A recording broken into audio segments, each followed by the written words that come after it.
Hey guys, this is Juliet, your host. Just popping in to say if you like this podcast, subscribe for more content. I've been creating some great bonus material for you. Please subscribe and download so I can keep bringing you more permission granted. Thanks for your support.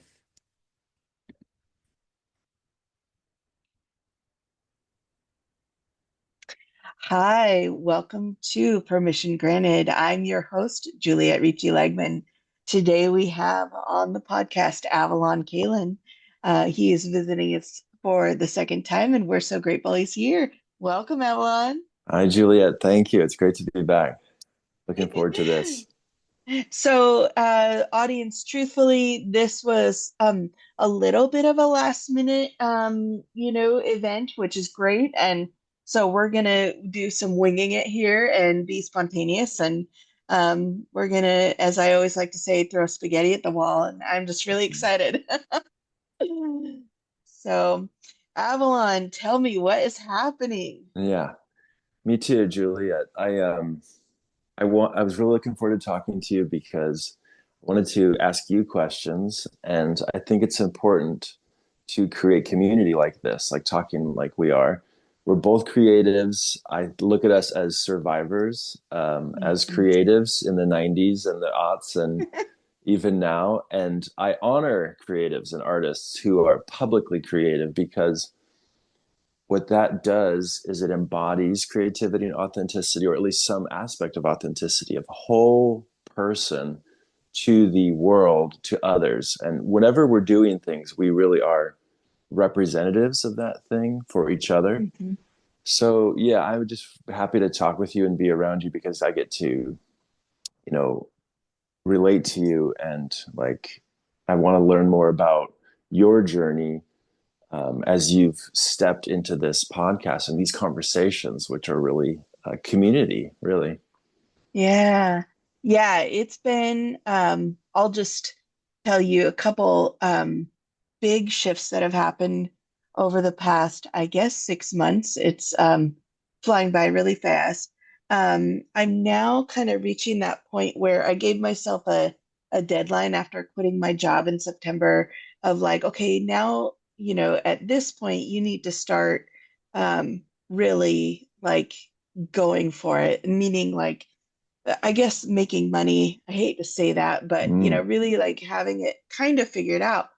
And so May was kind of my deadline for that, and I'm fairly on track actually. And I feel like lately I've been trying all these different things, and I've been um I've been doing a little bit scattered, but I'm really finding what brings me joy and what is working. And I am absolutely loving it. It's been amazing. I will say, I had the thought of starting a decluttering business, which is happening. It's active right now, and I've started doing some decluttering, and it's going great. I had the idea of doing the podcast, which we're doing right now, and it's my passion. I love it. I could do this all day. And then, I talk a lot about obviously the writing and the art piece. And I thought, man, I'm just not going to have any room for creativity. So this is what's so interesting. So you're going to relate to this, Avalon. I took a kind of a little bit of a hiatus from creativity. But the funny thing about creativity is it always finds a way back in because it is everywhere. Maybe you can speak more to this, but now I'm finding that it's naturally creeping back into everything that I do. And I'm not kidding. From A to Z, it could be doing a dump run. It could be obviously, I took your suggestion about learning Canva and I'm loving that. So everything I do, there's a creative entity to it. And I also thought on the podcast, I was kind of leaning towards like, it's going to be more healers and writers. That's kind of what I'm enjoying more. But come to find out, everybody has something to say about creativity because Mm. it interacts with their life. So That's been really fun to see how it just naturally comes out, even though I thought I would have to let it go. Uh-huh. That's right. No, it's still here. Yeah. Yeah, I can totally relate to that. Creativity is never going away. Somehow, truth, beauty, and love. I don't know where I first heard that, whether that's an ancient axiom of the goddess or what. But truth, beauty, and love all come together for me. There's a huge spiritual, soulful victory that happens inside of beauty. So, Mm, the poetry of another person transports you. I think transmutation, or it's like transformation. It's this arc across an experience, and so what that's one of the things I love about looking at your work, because I know your mm, work. There's these layers to it, and those layers are an experience. So mm. depending on the moment you're contemplating the photograph or the writing and the fragments of words in the work that I've seen of yours, as an example, like it has this effect. And Mm, so that's the good news about creativity, is it is everywhere. And I myself have found out that that's like really my theme with creativity, is it's an experience. um, and that is less traditional. Art is typically objects. hmm. um, and I've just had a lot of training in art that's not just about making objects, but I have tremendous respect for object making. And in another life, maybe in the past life, I was a craftsman who sat in a workshop all day and crafted things, because I Yeah. just, that's kind of heavenly for me to do that. But that's not the gift that I was given as a Hmm. focus in this life. I've been tremendously pulled towards that more soulful experience. Mm, Whenever I'm around people, I want them to know themselves and to love themselves, like yeah. spontaneously. It's just a part of me. Like I want to share our authenticity and our encouragement of how we're going to awaken more, how we're going to more be ourselves. And I've always been this way. I can't shake it. But creativity is been a way for me to connect with people like that, Yeah. through music. Especially music always has a little scene around it. I just love that, when a scene Yeah. is not so much competitive as sharing and expressive. Yeah. So that's me riffing on that. Like there's so much the same thing in your life. I feel like there's an intensity that's just beginning to come out when I Oh, see you wow. and hear you speak. Yeah. It's just kind of the beginning of you beginning to share this power, I feel like. Yeah, some. Yeah, it's really interesting. The last episode of the podcast I did with Wendy Poichbeg, I watched it back on YouTube basically, and I was like, wow, I'm a grown up. I'm a full ass grown up. Like I know stuff and I can articulate things and like who'd have thought? Because the person inside of me, the little girl that's been holding myself back and sort of, shoving down things.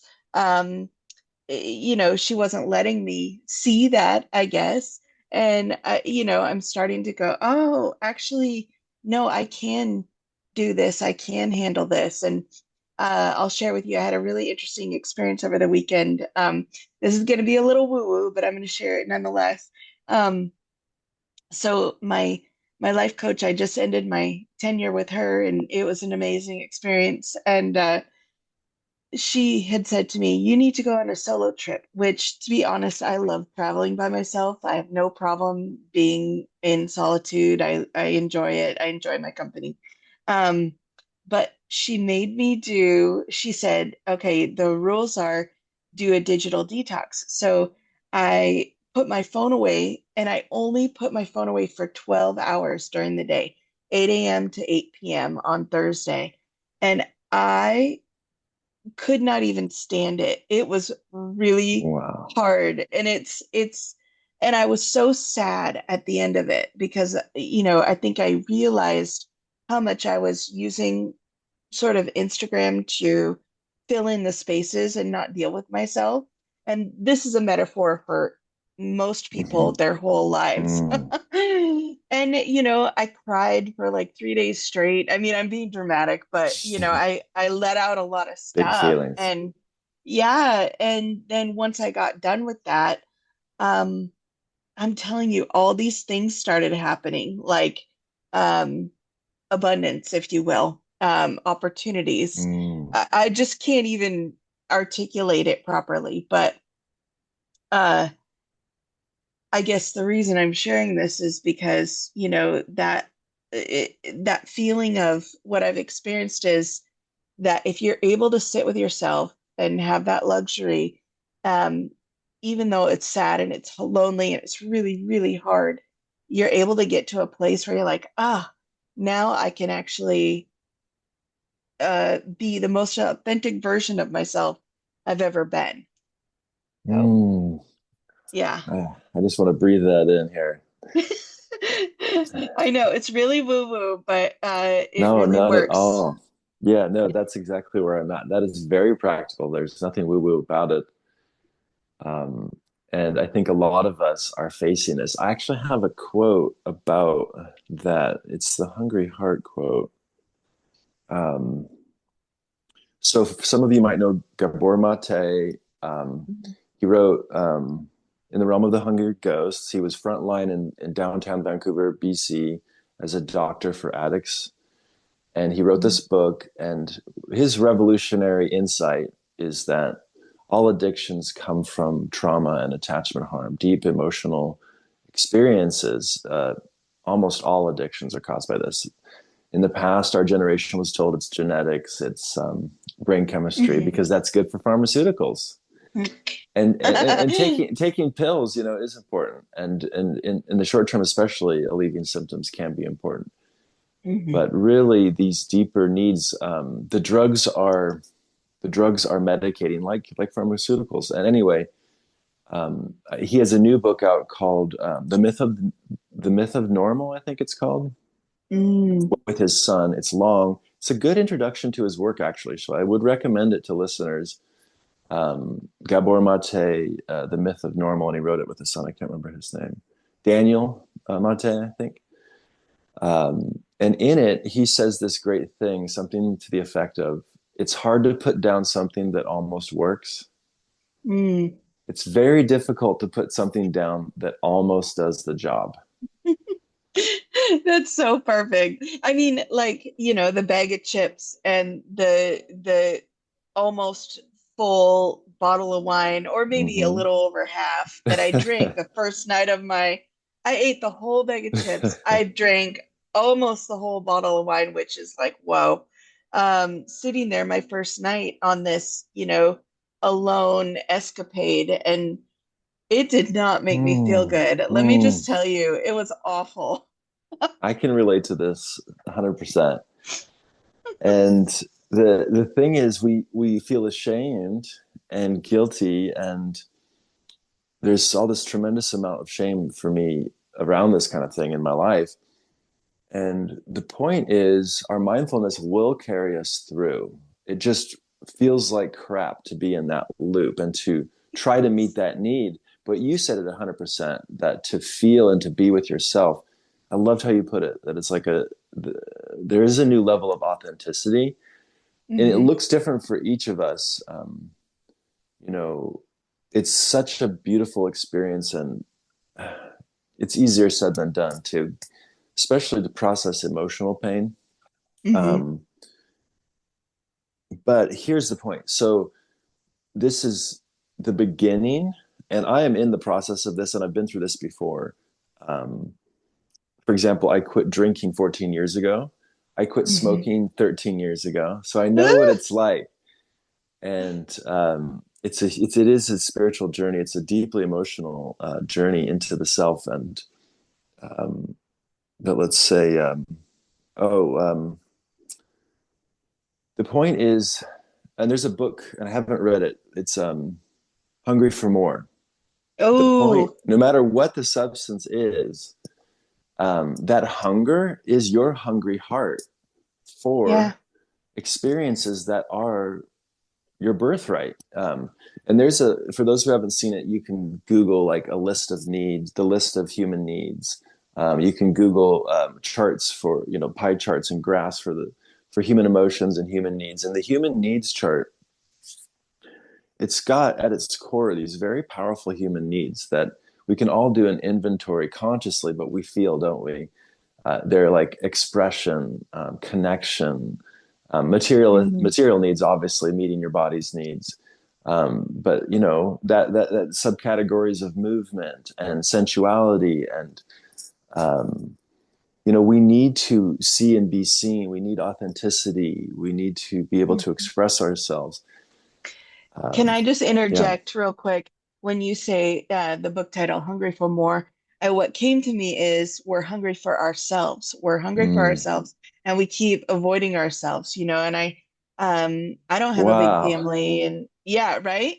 And I don't have a big family, and I just keep like, I always think, oh, I wouldn't be able to live without my husband, I wouldn't be able to live without my cats.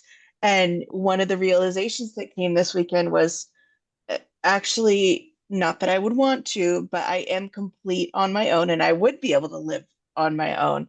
I'm enough. I don't need to keep, it's like constantly checking Instagram for feedback or distraction. I do the same thing with my loved ones, right? Because it's a natural, and there's nothing wrong with that. But also, um, being able to stand on your own 2 feet for the first time is like, what a crazy experience. And I will also note that that feeling of sitting with the sadness and loneliness, Pima Chodron calls it hot loneliness. Yeah, Mm. it sucks. It sucks eggs. I mean, it sucks ass. It just sucks. And and we are taught in our culture, specifically in America, I will say, to avoid that feeling at all costs, at all costs, at all debt, at all sickness, at all everything. Julie, this is such a awesome. I love what you said. I'm hungry for myself. Thank you. I want to keep riffing on this. So, Okay. um, we are getting so much from each other, from community. So let's just honor that too, really quick before we keep going with this. Yeah. And the information seeking can also be part of our obsession. I want more information, um, or the hungry heart, which is good. We all are here to have hungry hearts, but meeting our need for authenticity and connection in ourselves. So we can actually, in this podcast community, there's this name for it, Sangha in spirituality, and satsang is the community of truth, sat, truth. Mm. Um, and what's that? What's the best guru? The true teacher points us to the wisdom in our own hearts. Mm. And we have this thing about like gurus are mostly charlatans or whatever. And it's like, no, guru means teacher. It means darkness to light, guru, from darkness to Ooh. light. And a good teacher is relieving us of the darkness, shining the light into parts of ourselves. But Mhm. it totally sucks. It is so painful because they're It's pointing the us worst. to these experiences that we have to have. Yeah. Yeah. And I am so there right now. And that's one of the things my intuition was, oh, bring up emotional pain. And we can talk about that when we talk about Yes. we had a short list, everyone, about things we could talk about. And I'm One of so them glad. is one of them is Men's House, so we'll kind Yes. of get to Yeah, that. we Yeah, can yeah, get yeah. to men's, and I'm starting a men's circle with a good friend of mine, Nick. And we had our first circle in person here outside of Spokane in this country setting. Oh, And in oh, this do year, tell. it was great. Yeah. But before we get there, I just wanted to say one of the reasons we're attracted to people, to community, to others is we co regulate. Hmm. And that's what me and you were doing when we said hi and we settled in and we made sure we were all good. And we just kind of touch these things to make sure we're not in the middle of a crisis or emergency. We're settling in. We know it's the podcast. How's life been? It's been okay. We just touch these bases. When Yeah. you're around people, they might put their hand on yours. I know I have two daughters, and they'll say, "Dad, carry me upstairs." And what it does Oh, is it gets that skin to skin contact. They'll jump on the back, and it's just another person to help them know it's okay if they've been through a yeah. big day at school. we all do this. So there's this natural need for connection Comfort. and Mm-hmm. comfort, and we love each other for that, and we need each other for that. But for a lot of us, something's going on inside, Mm. and our hungry hearts are overdoing it, with the doom scrolling, the food, whatever Yes. it is, shopping. Everyone's got different things that they can overdo it. Working too much, not living enough. Um, Mm-hmm. each of us has these different things. And so, thank you. I'm so glad. It's literally like this last 2, 3 weeks have been so obviously about this journey. Oh my gosh. Um, Yeah. and if you're the beautiful thing about fear, like, can we talk about fear before we move on? 100%. Um, so emotions happen. Let's talk about fear. There's this great quote. I compile Richard Rudd. He wrote the Gene Keys, and Gene Keys come from Human Design. So if you're interested in Gene Keys, you haven't heard of it before, check out Richard Rudd. He has this vast book, and they're contemplations on I Ching archetypes. So they're Mm-hmm. really awesome. And he does a thing where he makes sure to talk about the shadow of every gift. Every gift has its unconscious expression or obstacle, but by knowing the shadow of a gift, the gift begins to come out through that knowing. So Mm. this is the good news for the seeker, that wherever you are, you that is your spiritual journey. What's inside, Mm-hmm. what's in front of you, what you're facing. It gives new meaning to suffering and misery, actually. It lights Mm. it up with a spiritual meaning. And that's the good news for the seeker. You're on the path. Ah. Um, so here's some Richard Rudd from Gene Key 25, which is about acceptance and universal love. I don't know if you have this in yours, but it came up around fear. Constriction is the shadow of acceptance. And I want to talk about this because I think we can all relate to this in some level, especially right now. Um, to be alive in the human body can be a great constriction, especially when living in a reality based on fear. Fear creates its own biofeedback loop. This is the constriction vortex. Love grows through freedom and dies through constriction. The shadow of constriction is a wound beyond understanding. It acts like an endless chasm, choking the life out of you, but ultimately is just an illusion. Life without boundaries or constrictions of any kind heals this wound. And I would just put a parenthesis. That's what life is. It's ultimately boundless, Mm. the life force energy. As you journey into the sacred wound, or this sacred wound, of constriction, it's like unwinding the karmic knots and cords that come with our lives and Mm-hmm. relationships. This shadow, when repressed, appears as ignorance of our own pain. And I see this a Mm. lot in people. And when it's reactive, when we have a reactive shadow to constriction, it appears as coldness, Mm. because we hate how we feel. Yeah. Okay. So it's almost done here. The only way out of this constriction loop is to simply feel how it feels to have our fear. Oh. As we reduce fear to its essential sensation in the body and in the body's chemicals, we have the key out of constriction. Isn't that Oh my gosh. beautiful? You no It's longer so need to beautiful. be afraid of fear. Yeah, I love Richard Rudd.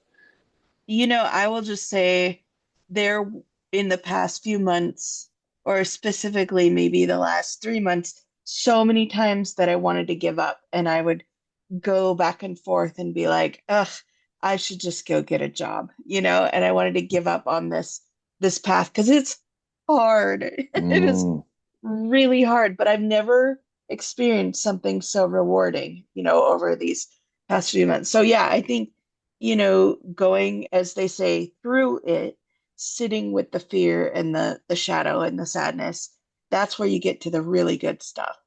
mhm. Yeah, and I know there's that skeptic or the devil's advocate saying, well, there is good fear, there is healthy fear. Yeah. We are afraid to go walk towards the edge of a cliff because it's dangerous.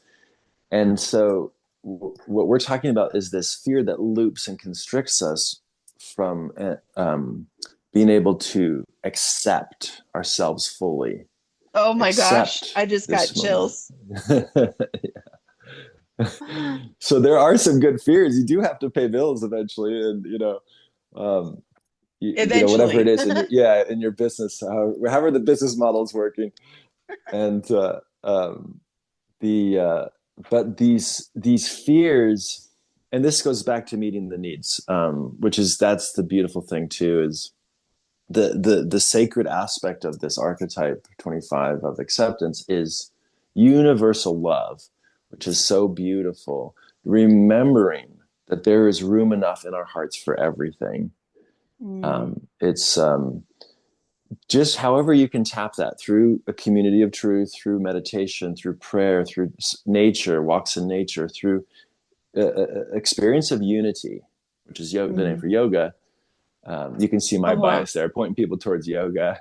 As you I am a should. little aspiring yogi, and yeah, your experience of unity will remind you, will give you that taste. And I know people who walk around with this in their heart, and being around yogis, even if they don't practice yoga, is so powerful because they're walking throughout their day carrying this light of connection within them. And so being a human being is forgetting and remembering and forgetting and remembering. And it doesn't have That's to so be about true. shame anymore. It can be just very practical to see my fear constricts me. What's happening in my body? Am I overthinking it? And I've done your astrology, so um, you're trying to figure it out can be a Hot thing mess. too. Yeah, trying to figure it out can be a problem, right? Because the answer ultimately isn't up there. There's a lot of resources there, Yeah. but the answer's in the heart and the mind working together. Yeah. Yeah. I Um, will yeah, interject please. a couple things. One is that I have learned obviously, and you hear this over and over, those racing thoughts are there to keep us safe, and sometimes you Mm, just have to talk to those thoughts and be like, hey, thanks, but I'm good. What's the worst that can happen? All of that. So yes, getting in touch with your soul and your intuition. I can't tell you how many times I've had the experience of like, oh, no, don't call that person yet. It's not ready. And then something happens that it's good that I waited, or okay, now call them. And in fact, I called this gal the other day and she's like, I'm about to get on a plane to Mexico in 2 hours. And it was crucial that I talked to her. And I had waited and then I was like, okay, don't wait anymore. My intuition told me. And so it was perfect, perfect timing. Um, but I also want to beautiful. interject. I know, right? Ron, my husband, and I know I've talked about this in previous episodes. He, on the men's health tip, he had prostate cancer, and throughout his before surgery and after surgery, and still to this day, he goes to yoga 3, 4 times a week, and he's now in his 300 yoga teacher training, 300 hour, in the midst of that. Anyway, the doctors told him his recovery was so good after his surgery because of the yoga, and Mm. it's maintained that. And then his doctor literally started doing yoga because of him, which I think is Beautiful. really telling. And Ron didn't even like yoga until 2 years ago. I'd introduced him to it. Yeah. I love it. And the yoga is connecting us with our truest selves in more or less Yeah. integrated. It's integrating our energy, our body, and our spirit, our heart, Um, and the mind's thoughts are part of that. Naturally, the mind doesn't really need to think much. Actually, it just thinks when it needs to. Put But shirt any, on. yeah, there's things that come through, and the mind's really good at strategizing and other things. But that, um, for example, the pressures that are put upon us like in the case of a thinker, an overthinker, the pressure to have Mhm. an idea for something all the time. That's the pressure to think. That's the crown. And the root is the pressure to move, and it's a very tribal connection that so we want to be in balance. Is that the natural and appropriate amount of pressure that I'm feeling? Because Mm, we are alive. We do want to feel some pressure. It keeps us in our meridian. It keeps us alive and thriving. So when we do yoga or something that's going to allow us to integrate it, yoga is the only one that I know. Um, we don't have to be that person who's responding and reacting to the pressure of the tribe to Oh, move, wow. constantly move, or we don't have to react to the pressure of being a human being in this life where we have to have it all now figured out in our mind, Mhm. in our mind's eye, or whatever else pressures that we have in our bodies. A good yoga practice is going to allow the flow, the natural flow, and allow the stresses to come out or energy to move in where it needs to go. So that's Yeah. my quick PSA for that. But I wanted to get back to community and talk about that men's circle before I forget. We were Yes, talking about please. Ron's health. Um, so there's so much going on with the generations. I'm Gen X, and so baby boomers are our parents' generation, and the next generation down is like millennials, which includes like Mhm. Z and like I'm not sure the other ones exactly. Um, and There's X and everybody else. Just kidding. yeah, right. And we're kind of the foot soldiers for the baby boomers. We inherited a lot of their values, and we experienced life without social media and the internet Yep. and cell phones. But for men of my generation, we have this imbalance that we inherited of not having a powerful and healthy masculine. Mm. We have an unhealthy masculine, which was dominating.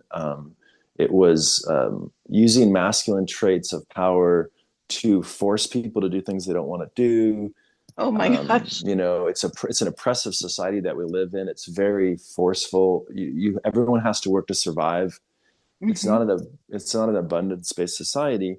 And then also we have unhealthy feminine traits. Hmm. Men, I'm talking about men. Instead of having a healthy feminine, which is to receive abundance, Oh yeah. we take and we leak our energy out with. So because we're out of balance, we have these negative masculine and negative feminine traits. And when we were able to balance them in ourselves, these principles of giving and receiving, the principles of boundary making and life Hmm. supporting. So boundaries in life go together. A lot of people in our adolescent self, we think it's total freedom, and it's Yeah. not.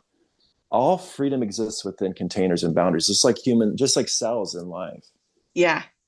Cells, life requires boundaries, but the boundaries have their laws and their rules about what comes in and what doesn't. So it's a dynamic, actually very feminine.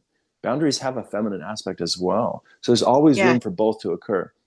So I'm just saying this to say men have a lot that they can do in themselves to learn about themselves. Um, but why? Why would they even do that? And I would say because men are in crisis. Okay, everyone looks like is in crisis right now, but men specifically do not have a place in our society as they once did. And in our generation, Generation X, we have seen the transition complete. And women have now entered what traditionally were masculine roles, men's roles. And Yeah. men are trying more or less, and I don't think very much able to, because I don't think we can always take all the roles. But for example, men becoming nurses would be one example. Men are entering fields where women are, but men are isolated. Like my sum up of men's health is like, first of all, most people stop touching men at the age of 8. So men don't get Okay. any contact, and Can I yes. can I just yes, this I want to just highlight this is really important conversation and I'm so glad that we're having it. So I mentioned to my friend, I talked to my friend Josie earlier and about what we were going to talk about, that you and I were going to do a podcast and she said, "Oh my gosh, that is so needed to talk about the men's health piece, their emotional health because it Mm. affects women, it affects everybody." So, yes, the men feeling isolated and not having friends. Yes, let's talk Oh about yeah. this. So, So men sorry. are totally isolated. They're suicidal. Young men in particular do not have communities or ways to meet. They are not being. men. They are not using their yang. They're not uh, offering and being life supporting boundary keepers, which is what men are here to do. The masculine thing is to be of service to life, to ask women what is needed and to do it really well. Oh my God. That's our Can we job. just make a poster that says Yeah, that? I'm just I kidding. know. I saw this little video that was like men are like dogs, and it's like, yeah, they are like dogs. They're loyal. They're happy to see you. They want to bring you stuff. I love They it. want to hang out. Unconditional love. Yeah, they want to just cuddle. So the crisis of men is that we have been abandoned by patriarchal society to a meaningless, purposeless, amoral economy. This economy is amoral, and it forces men.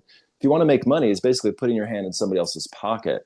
And Yes. it's so hard to even be a man who can make his own life, but it's possible. But institutionally, it's not really supported. We'll say people tax the heck out of you, and and it's the big boys who always win in town. They're the ones who already got money. Capitalism is really a moral system, and It's based on like how and who do I have to trick today to make money for me? Because right, there's only this much money. There's not enough yeah, to go around. right, Yeah. yeah.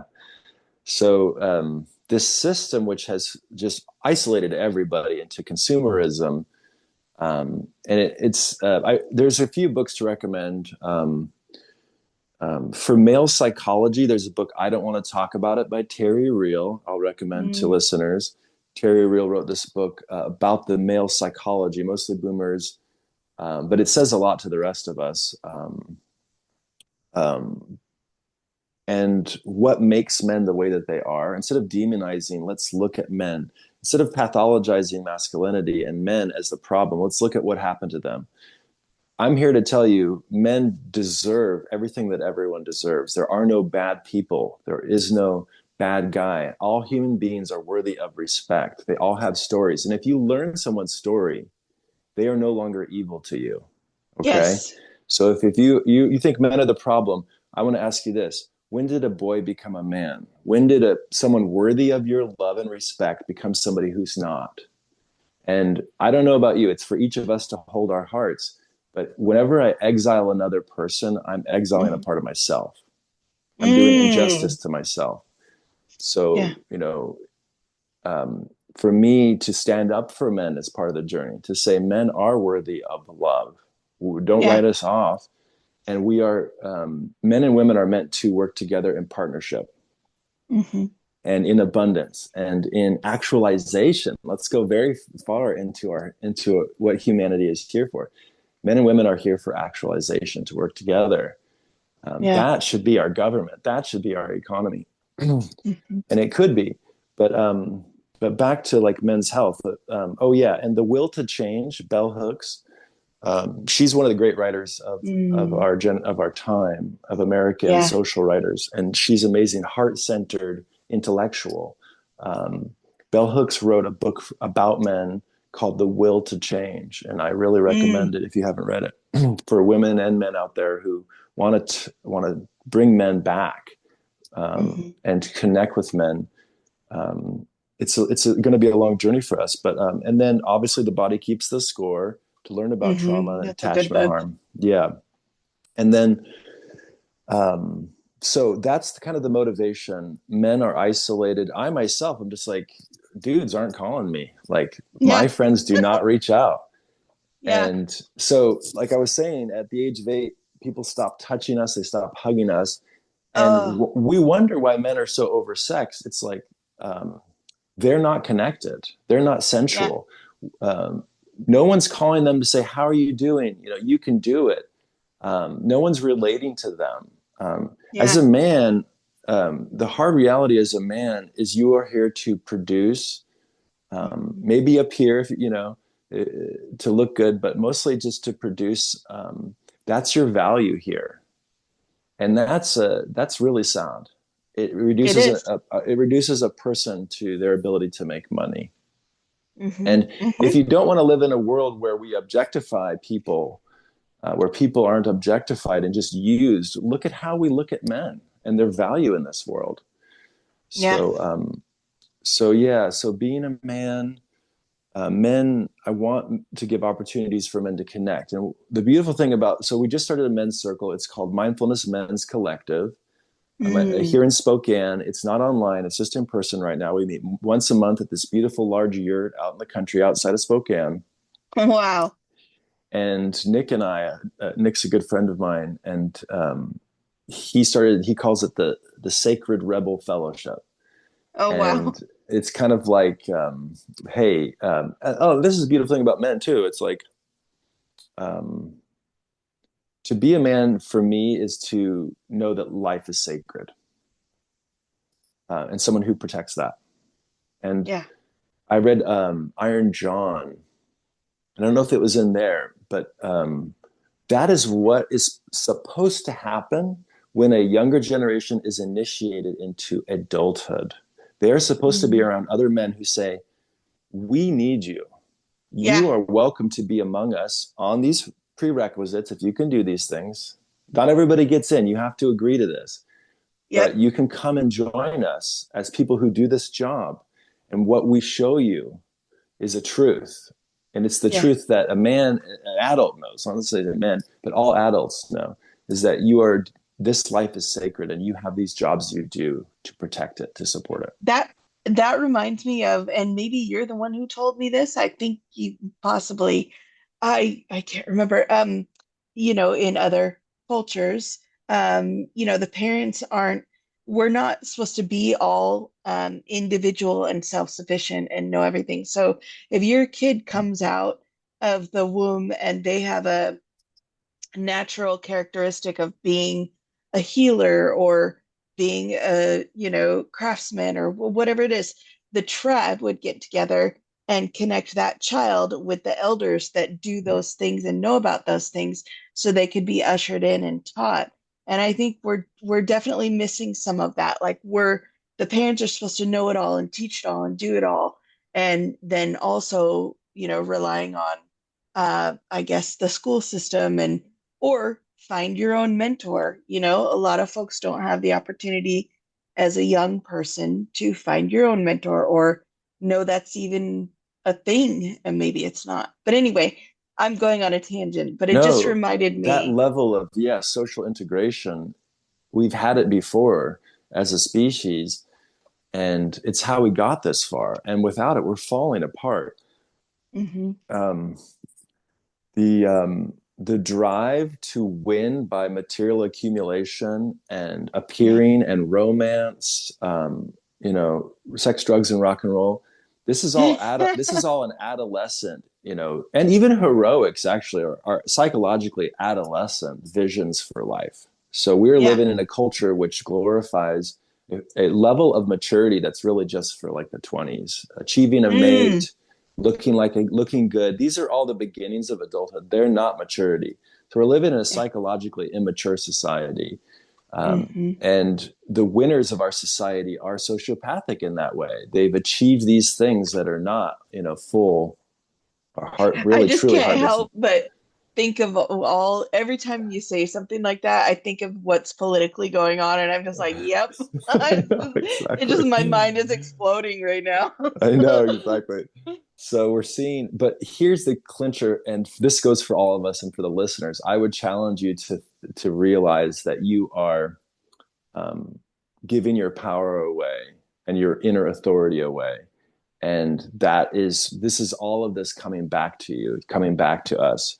When we Yeah. send our kids to school where they're really being divorced of their own inner authority and really being taught to obey more than anything, to Yeah. give their time and space to others without their consent, like having to go into rooms, line up, and do all these different things, to really learn and to Conform. act when somebody else tells them to is so disempowering, and we've internalized it as if it's normal. It's only 100 years, this experiment, and it's highly disempowering, and it's a factory model.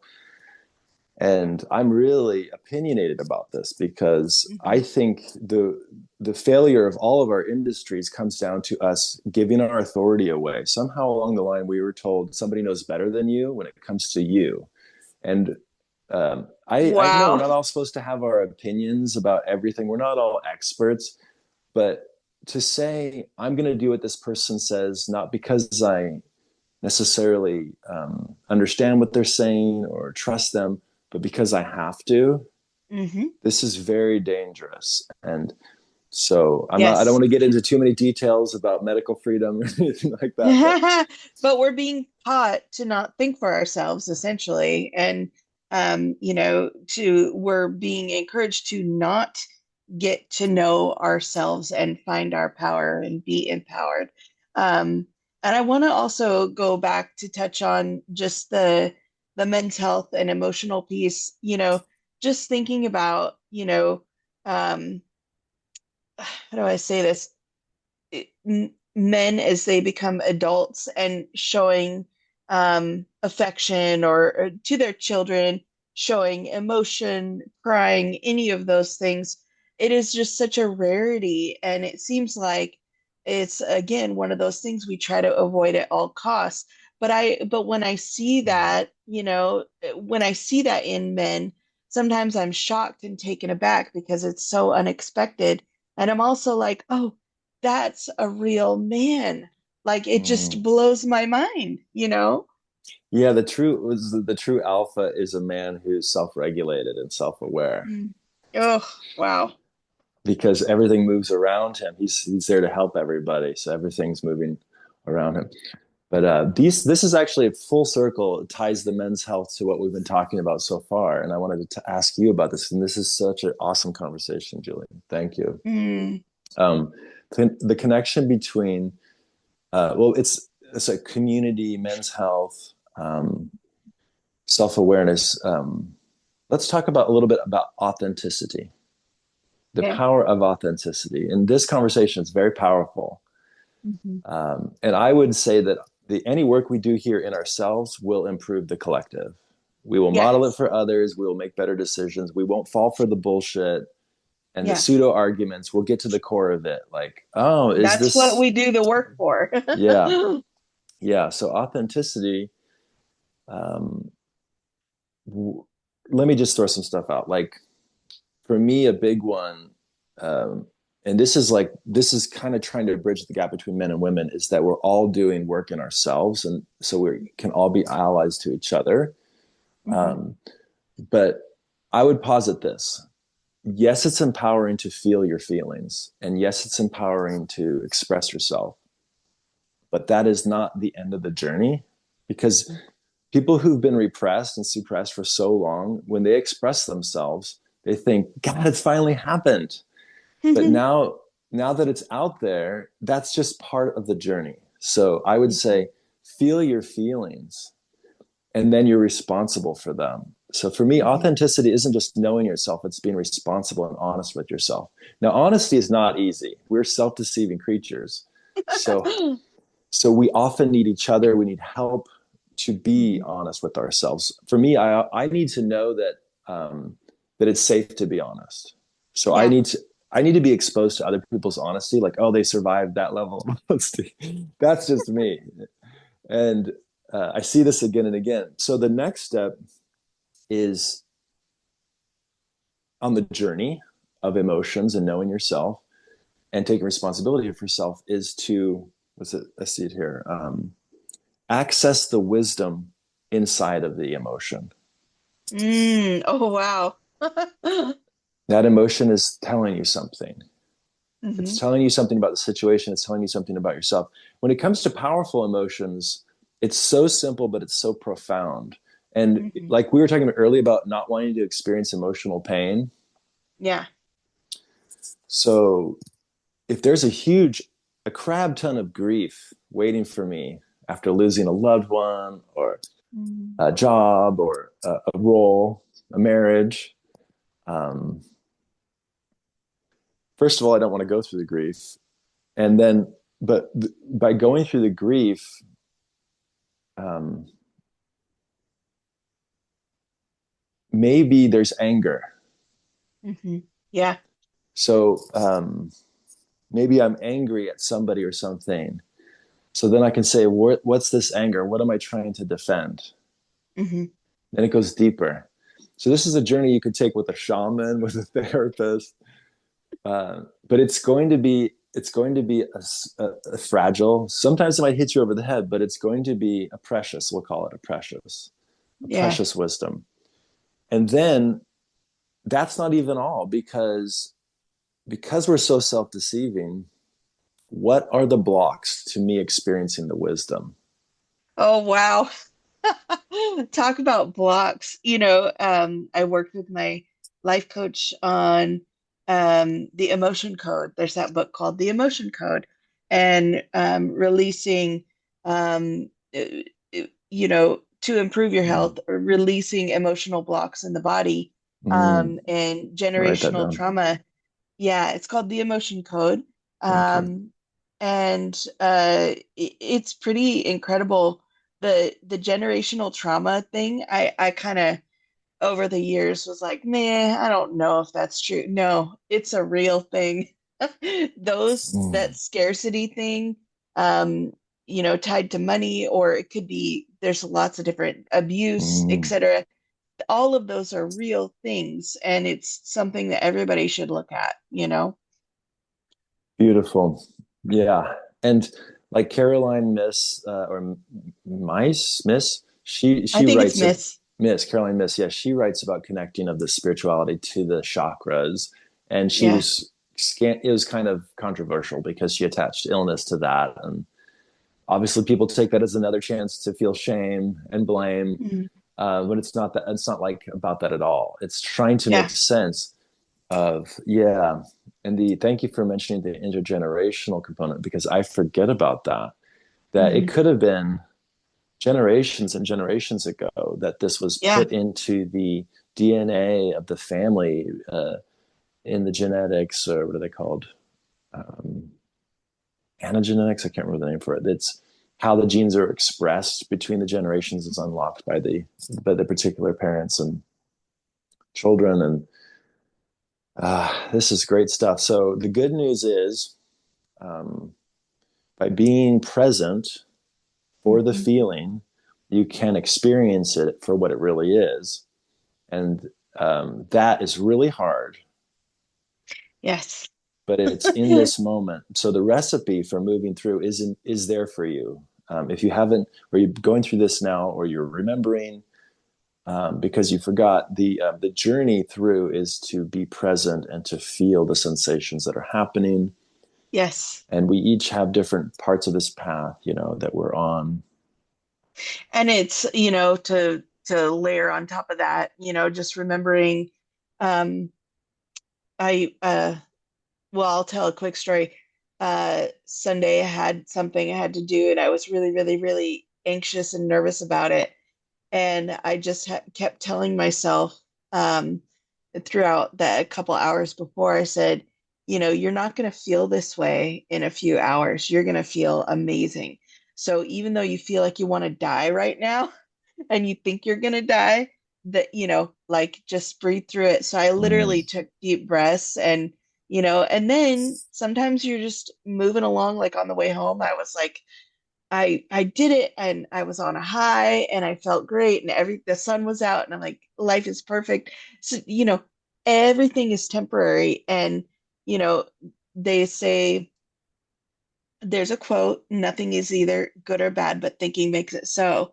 So if you can just stay as close to neutral as possible, I mean, obviously feel your feelings. That's great. mm, But don't let it take you down. Don't go down a dark path, if you will, and stay there. you mm-hmm, know, mm-hmm. you just everything is temporary, everything is impermanent, and And neutral. once, and yeah, once neutral, and once you bring this level of awareness, which is mindfulness, which includes this neutral component, mindfulness is quickly defined as non-judgmental, present moment awareness.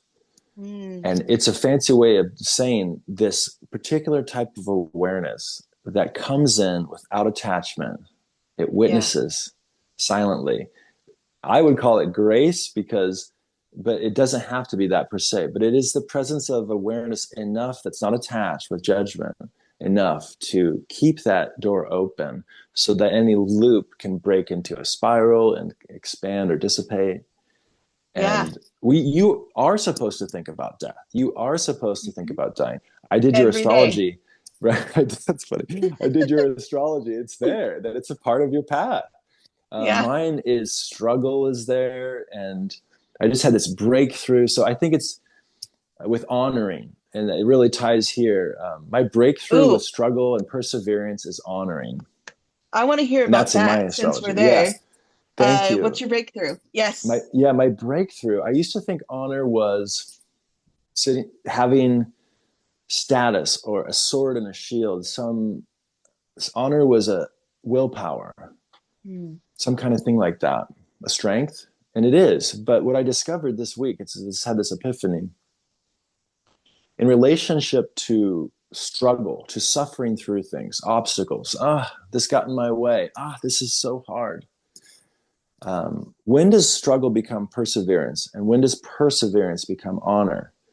Mm, And the difference is the level of awareness and meaning we are in myself, or we are in ourselves. If I am, and this goes back to inner authority, authenticity, and I would even say astrology, knowing your gifts, because then you can know when you're living in your purpose. But it's a feeling. You don't have to read about it. You yeah. know it. It's in You your know body. it. You Yeah. feel it. It's a gift you were born with, whether astrology tells you about it or not. And Yeah. but the point is that honoring is actually it is a meaning giver, and it is so honor is to know that when you are in your purpose, when you are aligned with your, I don't know about the word higher self, I even like deeper self, let's just, whatever it is, it's Mhm. the self, that is going to not only allow you to persevere, it's going to let everything that's happening in your life be elevated to the place of Mm. purpose. Yeah.